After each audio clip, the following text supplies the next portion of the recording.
एक समय की बात है। घने जंगल में एक बड़ा सा पेड़ था। उस पेड़ की खोख में एक चकोर रहता था। वो रोज पास के पेड़ों से फल और बीज चुनता और पेट भरकर मस्ती में रहता।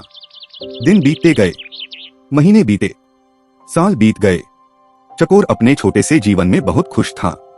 फिर एक दिन उड़ते उड़ते एक और चकोर वहां आया। वो पेड़ की टहनी पर बैठा और बोला, भाई, तुम इतने सालों से सिर्फ पेड़ों के फल और बीज खा रहे हो। दुनिया में और भी स्वाद होते हैं।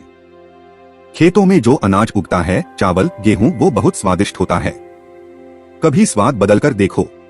ये सुनकर पहला चकोर चुप हो गया। वो रात को टहनी पर बैठा बहुत देर तक सोचता रहा।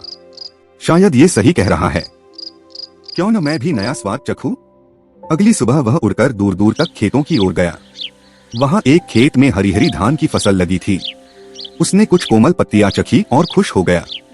अब वह रोज खेत में आने लगा। खेत से धान खाकर लौटता और मस्ती में गाता। लेकिन खेत का मालिक परेशान हो गया। मेहनत से उगाई फसल को ये चिड़िया चट कर जाती हैं। किसान एक चालाक बिल्ली को खेत की रखवाली के लिए ले आया।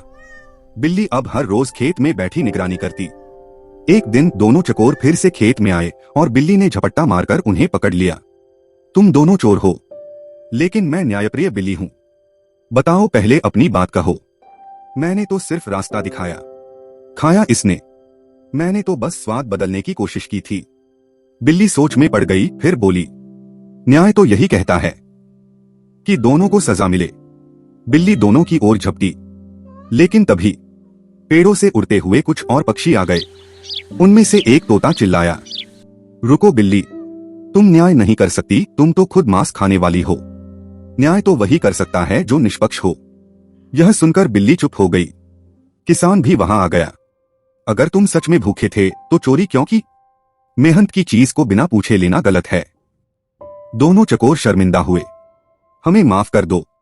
ठीक है, अगर भूख लगे तो खेत के पास कुछ दाने रख दूंगा, पर मेहनत की फसल को नुकसान मत पहुंचाना।